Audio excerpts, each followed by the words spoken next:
Mga kapigis, pagising mo ba sa umaga may nakita kang biik na nakatihaya, nanginginig at tila namamatay na dahil sa lamig? Huwag magpanik, huwag mo munang itapon. Alam mo ba ang simpleng asukal at maligamgam na tubig ay pwedeng magsalba sa buhay niyan? Bakit nga ba mabisang first aid ang asukal? Ang mga bagong panganak na biik ay kulang pa sa taba sa katawan para mag-produce ng sariling init. Kapag nalamigan sila, mabilis silang magkakaroon ng kritikal na pagbaba ng sugar sa dugo. Kapag naubusan sila ng lakas, hihinto ang puso nila.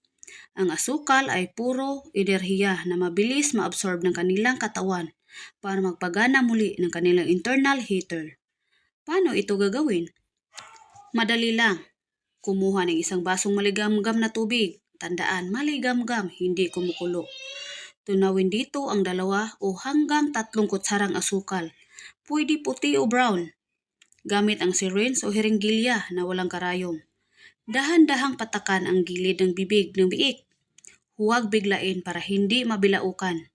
Babala mga kapigis. Ang sugar water ay first aid lamang para bigyan siya ng agarang lakas. Habang pinapainom, balutin ang biik sa tuyong tila at itabi sa tapat ng sulo o heating lamp. Ang asukal ang magbibigay ng lakas muna sa loob. Ang sulo naman ang magpapainit mula sa labas.